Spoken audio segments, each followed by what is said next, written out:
So, good evening, everyone. So, today I think we will take up another verse of the Bhagavad Gita. This is a very often quoted verse. Verse is from chapter 2, 47th verse. The verse is this: Karmanyevadhikaraste ma phaleshu kadachana ma karmaphala hedurbu ma te sankot swakarmani.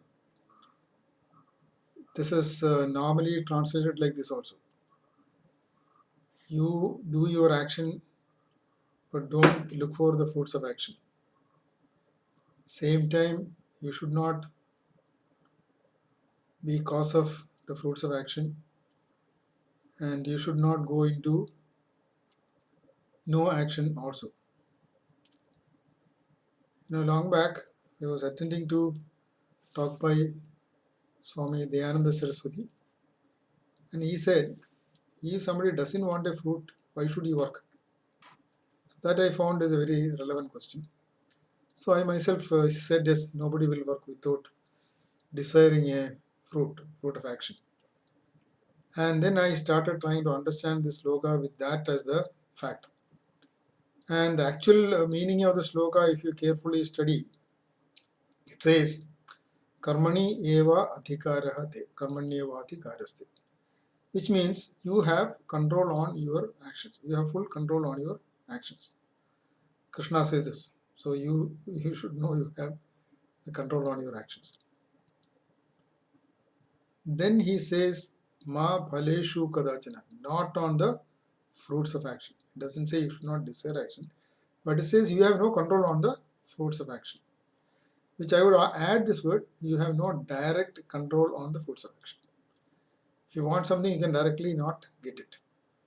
There is a procedure to go through to get that. So now we will try to understand this. I want a particular fruit, or I want a particular result. I want to get the first rank in the university. So if you want to get the first rank in the university, what should you do? You should study very hard. You should also study more than what is expected to be learned, so that when you have the examination, you can do it with much ease and then obviously get the first rank. But same time, if you think that you can bribe the vice chancellor and get the first rank and so on, that's not possible. So this is what it means. So you know where you are, you know you have a goal to reach, and what action should you do to reach that goal or gain that particular fruit? That is called dharma. So dharma are those actions which are to be performed to attain the goals you have set, which you will say is a fruit of action.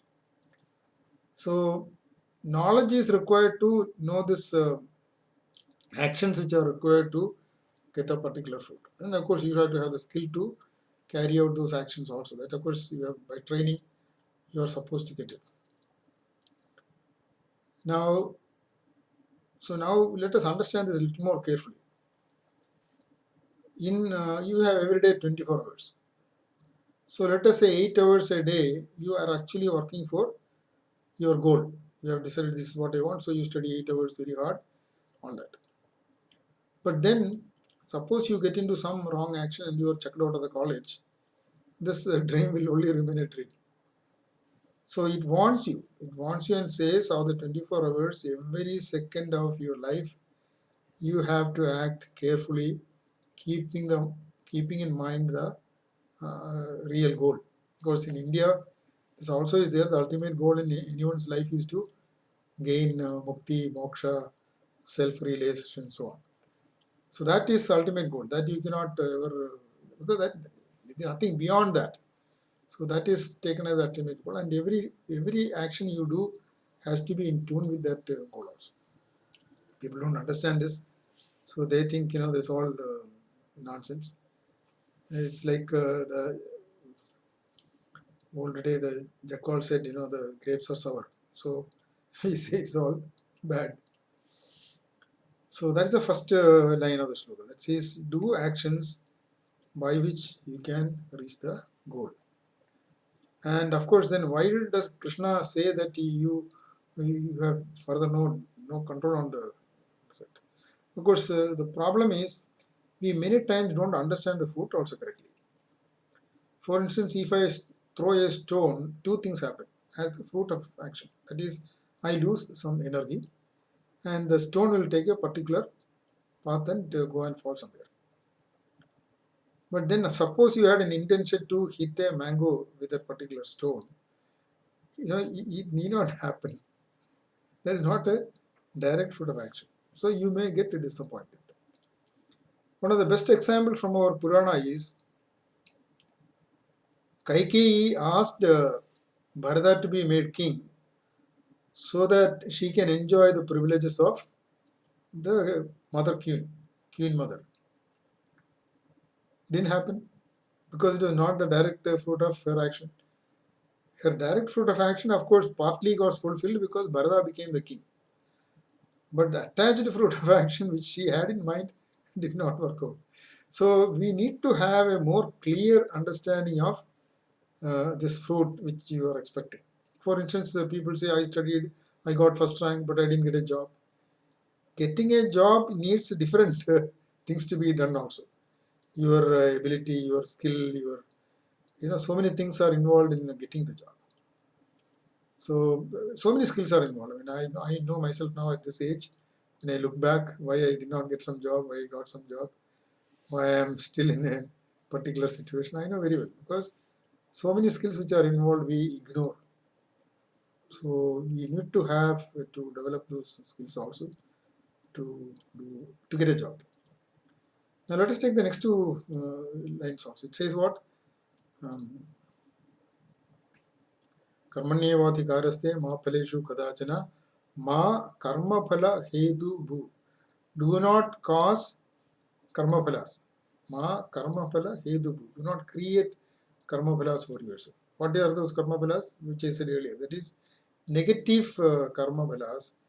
By your absent-mindedness, your being carelessness, you can do things by which your life takes a totally different direction. So every action you do, you have to be extremely careful. And then what it says, Mate Sangha Astu Akarmani. Now, this is one word which I will translate totally differently. Nobody has translated like that. And maybe some people will find my Sanskrit understanding. Obviously, I have no good understanding of Sanskrit.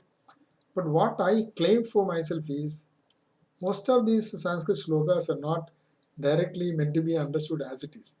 They are only mnemonics by which you should understand the truth behind the statement. So here what I say is, do not do actions with motives, attachment. That is, Mate Sangha Astu Agarmani. With attachment, don't do actions. Now, what is actions with attachment? You have a motive, and most of the time that motives are negative. And when you do motives with negative intentions, you will end up having negative fruits of action. So that's why they say, be careful. Don't do actions which are negative, by which you will get into trouble. So that's what this sloga actually means. And then, of course, now you know what to do. Before doing anything, very carefully assess what is going to be the result of that action which you are going to do. Then only do it, so that you don't create negative fruits of action. Thank you.